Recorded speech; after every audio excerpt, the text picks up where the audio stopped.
하나님의 평화가 여러분과 함께하기를 주의 이름으로 축복합니다. 오늘 우리에게 주시는 하나님의 말씀은 마태복음 4장 2절부터 4절 말씀까지입니다. 떡과 신앙이라는 제목으로 말씀을 전하겠습니다. 예수님이 성령의 권능을 받고 향한 곳은 예루살렘 성전이 아니라 광야였습니다. 자신을 드러내기 위해 출사표를 던지는 것이 아니라 외딴 유대 광야에 머물며 사탄의 시험을 받습니다. 여기서 시험받다라는 헬라어 단어는 여러 가지 뜻을 가지고 있습니다. 시험하다, 인내하다, 훈련하다, 증명하다. 시험은 인내와 오래 참음이라는 영적 근육을 키웁니다. 예수님도 고난을 통해 순종을 배웠다고 하는데 예수님은 광야 시험을 통해 훈련되고 자신이 추구해야 할 가치와 방향이 무엇인지를 증명합니다. 그리고 시험을 통해 훈련되고 목적에 맞게 쓰임새 있게 준비됩니다. 야고보서 1장 2절은 형제들아 여러 가지 시험을 당하거든 온전히 기쁘게 여기라. 믿음의 시련이 인내를 만들어내기 때문이다 라고 말씀합니다.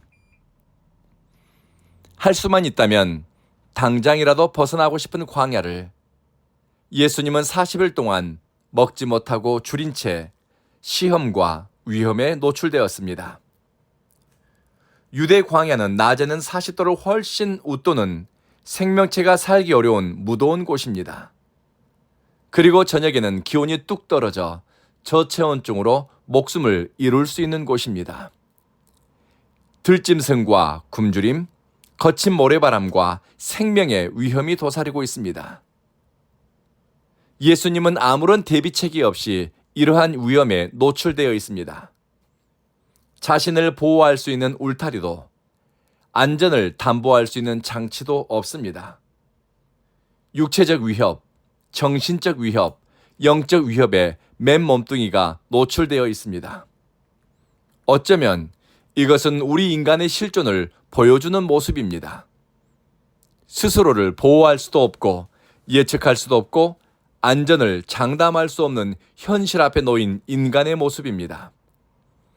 그리고 예수님의 시험 사건을 통해서 우리는 인간이 참 사람으로 존재하기 위해 무엇을 선택하고 무엇을 삶의 원리로 삼아야 하는가 통찰력을 얻게 됩니다.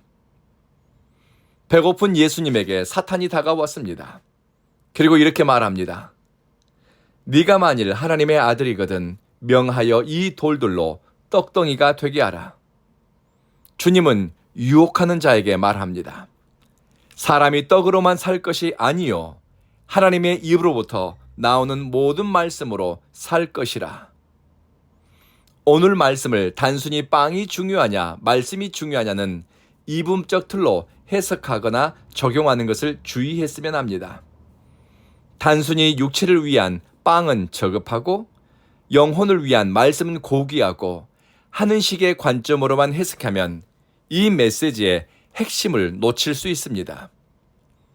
굶주림의 문제는 단순히 허기진 것만이 아니라 사람의 자존감, 인간의 가치를 지킬 수 있는가와 관련이 있습니다. 배고픔은 인간의 자긍심을 없애고 자존감을 무너뜨리고 긍지를 잃게 만듭니다. 국가를 다스리는 군주의 첫 번째 역할이 백성에게 먹거리를 제공하는 것이라고 할 만큼 먹고 사는 문제는 중요합니다.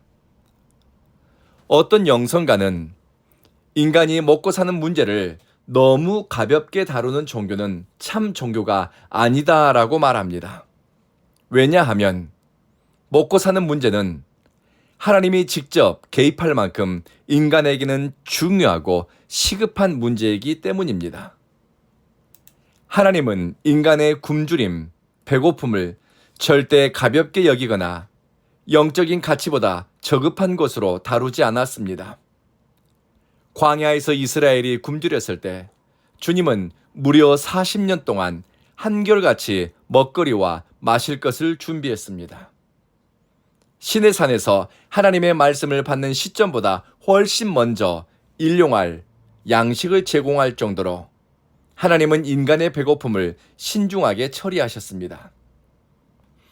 이스라엘이 아수르에게 포위되었을 때 하나님은 그들에게 먹거리를 공급함으로 그들을 향한 하나님의 뜻이 아직 머물고 있음을 보여줍니다. 그리고 예수님은 일용할 먹거리를 위해 하나님께 구하라고 제자들에게 특별히 기도까지 가르쳐 주셨습니다.